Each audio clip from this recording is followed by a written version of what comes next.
खुशामदीद दोस्तों, राम राम सलाम। मैं हूं धर्मपाल मलिक यूट्यूब चैनल पर आप सबका स्वागत है। भाइयों, जैसा कि हमें मालूम ही है, आजकल सारे देश के अंदर हिंदूवाद मुस्लिमवाद फैला हुआ है। जाति पाति का दौर है। सरकारें ही जाति पाति और समाज का हर नेता, चाहे वो किसी भी पार्टी का हो, वो जाति पाति का सहारा लेता है और समाज में जाति पाति फैलाता है और अपने आप को ये सिद्ध करता है कि मैं जाति पाति से ऊपर उठा हुआ हूँ। ऐसे ही हालात आज से 1000 साल पहले जो थे नहीं, वो हिंदुस्तान के अंदर थे। जब मुस्लिम हिस्ट्री हिंदुस्तान के अंदर मोहम्मद गजनी से शुरू होती है। मोहम्मद गजनी ने भारत के ऊपर 17 आक्रमण किए और जो है उसने ही वो पहला मुसलमान था जिसने भारत के ऊपर अनेक आक्रमण किए, विशेष रूप से नॉर्थ इंडिया के ऊपर। आज हम यही बताएंगे मोहम्मद गजनी कौन था। और मोहम्मद गजनी के साथ एक यात्री आया था, एक विद्वान आया था जो 1017 से 1030 तक इस हिंदुस्तान के अंदर रहा और उसका नाम अल-बरूनी था। उसने एक किताब लिखी है तहकीके हिंद, जिसमें हिंदुस्तान के बारे में लिखा है, हिंदू धर्म के बारे में लिखा है, जाति पाति के बारे में लिखा है। तो इस वीडियो में हम मोहम्मद गजनी अल-बरूनी और अल-बरूनी की लिखी हुई उसकी किताब में क्या लिखा है तहकीके हिंद के अंदर, यही बताएंगे। तो मोहम्मद गजनी जो नहीं, वो गजनी का राजा था। ये गजनी आजकल एक छोटा सा कस्बा है जो कंधार और काबुल रोड के ऊपर पड़ता है। किसी जमाने में यह मोहम्मद गजनी की राजधानी था और एक बड़ा आलीशान जोनी वो शहर था। उसके अंदर एक आलीशान लाइब्रेरी भी थी और इसी गजनी शहर के अंदर मोहम्मद गजनी का मकबरा है और अल-बरूनी का भी मकबरा इसी शहर गजनी के अंदर ही है। अल-बरूनी जोनी वो मोहम्मद गजनी का ज्योतिषी था, वो राजऋषि था और वो ज्योतिषी भी था, गणितिक भी था, एस्ट्रोलॉजर भी था। अल-बरूनी को जो है वो खवारिज्म, जो कि जिसको आजकल खिवाना कहते हैं और जो उज्बेकिस्तान में है, बाबर भी उज्बेकिस्तान में का ही था। वो उज्बेकिस्तान का रहने वाला था। वहाँ एक ममूनी वंश के राजा का राज था और वो मोहम्मद गजनी का जो नहीं वो रिश्तेदार भी था। लेकिन मोहम्मद गजनी ने, दोनों सुन्नी मुसलमान थे, उसके ऊपर आक्रमण किया, उसको हरा दिया और वो वहां से बहुत सी संपत्ति और कुछ लोगों को कैद करके ले आया। जिनको कैद करके ले आया उनमें से एक अल-बरूनी भी था। वह वहां के राजा का, खवारिज्म के राजा का पॉलिटिकल एडवाइजर भी था, एस्ट्रोनॉमर भी था, एस्ट्रोलॉजर भी था। और इसलिए मोहम्मद गजनी केवल किताबों को और धन को ही नहीं लूटता था, बल्कि विद्वानों को भी अपने साथ कैद करके लाता था और उनको गजनी के अंदर सुविधाएं देकर बसाता था। और इसलिए गजनी उस समय का एक आलीशान नगर था और उसके अंदर फिरदौसी और अल-बरूनी और दूसरे अन्य बहुत से विद्वान रहते थे गजनी के अंदर। तो जो मोहम्मद अल-बरूनी जोनी वो हिंदुओं के बारे में अपनी किताब में और जोनी जाति पाति के बारे में लिखता है। अल-बरूनी बौद्ध धर्म और दिल्ली के बारे में कुछ नहीं लिखता, वह केवल हिंदू धर्म और ब्राह्मणों के बारे में लिखता। अल-बरूनी ने क्या लिखा है? हिंदुओं का ऐसा विश्वास है कि उनके देश जैसा कोई दूसरा देश नहीं है, न ही उनके राजा जैसा कोई राजा है, न उनके धर्म जैसा कोई धर्म है, न उनके विज्ञान जैसा कोई विज्ञान है। वे मूर्ख हैं, घमंडी हैं। उनका ये विश्वास है कि उन जितना कोई भी नहीं जानता।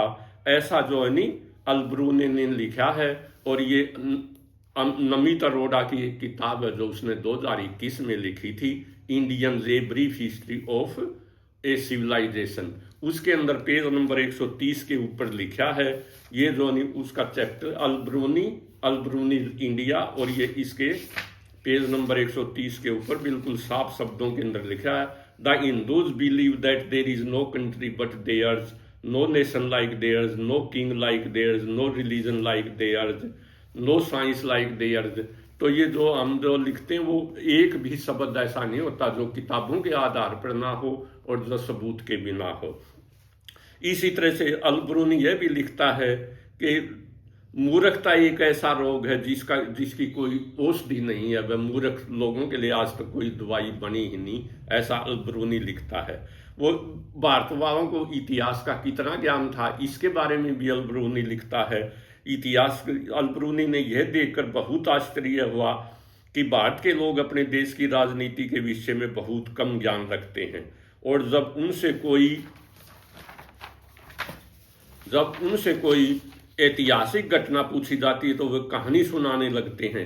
जैसे आपको कहते मिलेंगे कि मोहम्मद गोरी ने भारत पर 17 आक्रमण किए, वे महमूद गजनवी और मोहम्मद गोरी में भेद नहीं करते, जबकि ये जिसने 17 आक्रमण किए वो मोहम्मद गजनी था जिसने 1000 से 1026 तक भारत पर आक्रमण किए, और मोहम्मद गोरी ने पृथ्वीराज चौहान के ऊपर केवल 2 ही अटैक किए थे। 1191 की लड़ाई में, तरावड़ी की लड़ाई में मोहम्मद गोरी हार गया और 1192 में जीत गया। लेकिन लोग मोहम्मद गोरी और मोहम्मद गजनी को एक दूसरे में इंटरमिंगल मिला देते हैं। तो वो लिखता, अल-बरूनी लिखता है, दुर्भाग्यवश हिंदू भारतीय घटनाओं के ऐतिहासिक क्रम की ओर ध्यान नहीं देते। वे अपने शासकों आदि के समय अनुसार विवरण बताने में बड़ी लापरवाही से काम लेते हैं, और जब उनसे कोई जानकारी पाने की कोशिश की जाती है तो वे अपने आप को जानकारी देने में असमर्थ पाते हैं और कही सुनी कहानियां सुनाने लगते हैं। ऐसा भारत का इतिहास ये कुरुक्षेत्र यूनिवर्सिटी की किताब है, BA के वगैरह के अंदर लगती है, और इसमें पेज नंबर 49 के ऊपर ये साफ शब्दों में लिखा हुआ है। दुर्भाग्यवश हिंदू भारतीय घटनाओं के ऐतिहासिक क्रम की ओर ध्यान नहीं देते, और वे अपने आप को अपने शासकों आदि के समय अनुसार विवरण बताने में बड़ी लापरवाही से काम लेते हैं, और जब उनसे कोई जानकारी पाने की कोशिश की जाती है तो वो अपने आप को जानकारी देने में असमर्थ पाते और कही सुनी कहानियां सुनाने लगते हैं।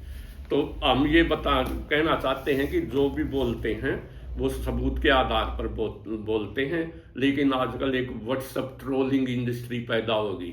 वो जो सारे पेड वर्कर हैं, सारे देशद्रोही हैं, और उनका काम केवल हिंदूवाद और मुस्लिमवाद फैलाना है, जाति पाति को फैलाना है, समाज को तोड़ना है। तो वो, और असल में वो देश के गद्दार हैं और अपने आप को राष्ट्रवादी लिखते हैं, और उन्हीं से तंग होकर हम इस तरह की वीडियो बनाते हैं ताकि समाज के अंदर भाईचारा फैले। तो अल-बरूनी का भारत, हिंदूवाद और जातिवाद। अल-बरूनी भारत में 1017 से 1030 तक रहा, और उसने 1030 में एक किताब भी लिखी जिसका नाम है तहकीके हिंद।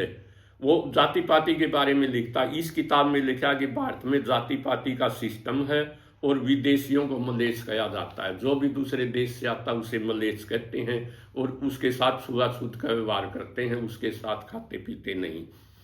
तहकीके हिंद का अंग्रेजी में अनुवाद जो है नी, वो तहकीके हिंद किताब जो नहीं वो अरबी में लिखी गई थी, लेकिन एक जर्मन ने जो नहीं 1888 में, उस जर्मन का नाम था एडवर्ड, इसका अरबी से अंग्रेजी में अनुवाद कर दिया, और फिर जो है नी बसंतराव BA ने इसका हिंदी में अनुवाद कर दिया।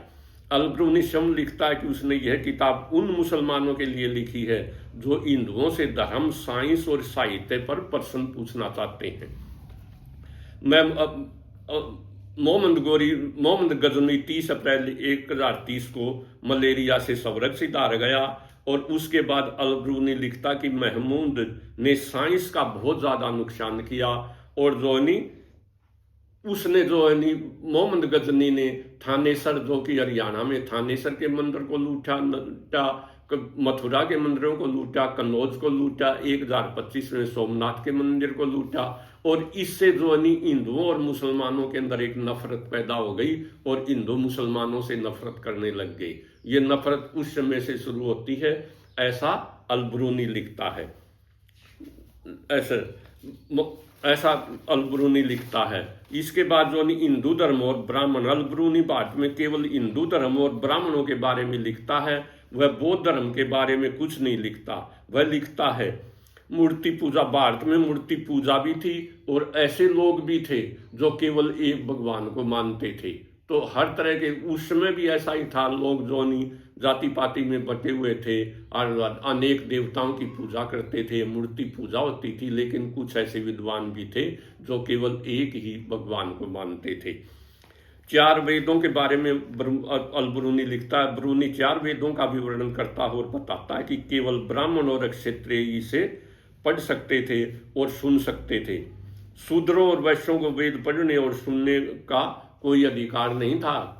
ये साफ शब्दों में लिखता अल-बरूनी, केवल ब्राह्मण और अक्षत्रिय वही वेदों को पढ़ सकते थे और सुन सकते थे, उन्हीं के पास विद्या थी। यहाँ तक कि वैश्यों भी और शूद्र को न वेद पढ़ने का अधिकार था, न सुनने का अधिकार था और न कोई उनके मंत्र उच्चारण करने का अधिकार था। अगर कोई वैश्य या शूद्र मंत्र याद करके उच्चारण कर भी लेता तो उसको ब्राह्मण लोग पकड़ के मजिस्ट्रेट के पास ले जाते थे और उसकी जीभ काट दी जाती थी। ऐसा अल-बरूनी अपनी किताब के अंदर साफ शब्दों के अंदर लिखता है। वेदों में कुछ मंत्र सुनने से तो औरतों और पशुओं का गर्भपातक हो जाता था, ऐसा ब्राह्मणों का मानना था। टैक्स सिस्टम भी था। किसानों के ऊपर जो उनकी उपज का 1/6 भाग टैक्स लगाया जाता था। लेकिन नोट करने वाली बात यह है कि ब्राह्मणों के ऊपर कोई टैक्स नहीं लगता था। न्याय व्यवस्था के अंदर भी जो भेदभाव था। कोई ब्राह्मण बड़े से बड़ी गलती भी कर देता था तो उसको सजा दी जाती थी। वो व्रत रखे, वो प्रार्थना करे और वो जो पश्चाताप करे वह मैंने गलत काम किया है। दूसरी तरफ अगर दूसरे वर्णों से कोई गलती हो जाती थी, उनके हाथ पांव काट दिए जाते थे और यहाँ तक कि उनको मृत्यु दंड भी दे दिया जाता था। ये 1017 और 1030 के बीच 13 साल वो भारत में रहा था। उस समय के हिंदूवाद का दौर था, ब्राह्मणवाद का दौर था और उस व्यवस्था का ये वर्णन करता है अपनी किताब के अंदर। इसी प्रकार से वो ब्याह शादी के बारे में बता है। पति और पत्नी केवल मृत्यु के द्वारा ही अलग हो सकते थे, कोई डाइवोर्स सिस्टम नहीं था। विवाह आदमी अपने से नीची जाति में तो शादी कर सकता था, परंतु अपने से ऊंची जाति में शादी नहीं कर सकता था। सती प्रथा भी थी। अगर कोई आदमी मर जाता तो उसकी औरत या तो जीवन भर विधवा रहना पड़ता था, वो दूसरा विवाह नहीं कर सकती थी, या उसे अपनी पति के साथ जल कर मरना पड़ता था, जिसे सती प्रथा कहते थे। जबकि पत्नी की मृत्यु होने पर आदमी दूसरा शादी कर सकता था।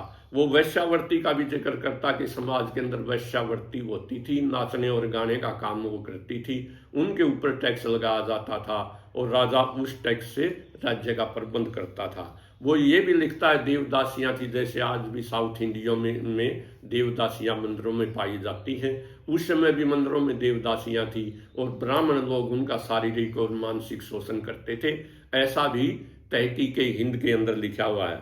और जाति से निष्कासित व छुआछूत, अल-बरूनी यह भी लिखता है कि यदि एक ब्राह्मण शूद्र के घर खाना खा लेता था तो उसे जाति से निकाल दिया जाता था और दोबारा जाति में नहीं लिया जाता था।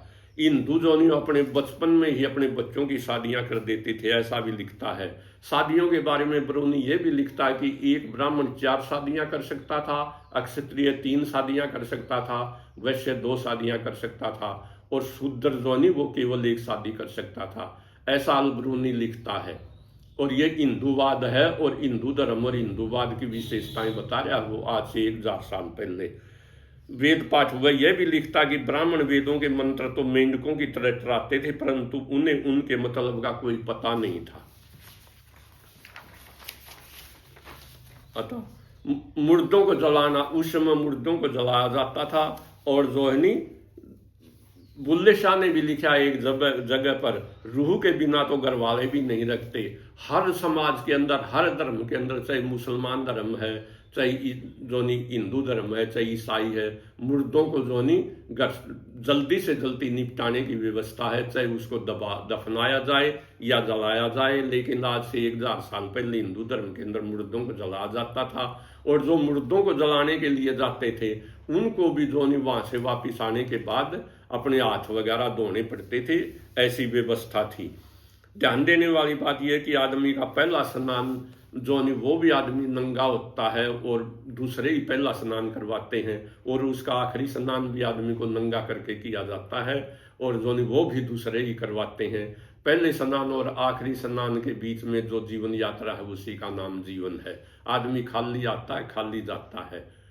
और उससे पहली बार भी नंगा नुआ आ जाता और दूसरी बार भी नंगा नुआ आ जाता और वो दूसरे ही नहलाते हैं, लेकिन फिर भी आदमी हिंदूवाद मुस्लिमवाद जाति पाति में फंसा रहता है। इसलिए समझने की आवश्यकता है।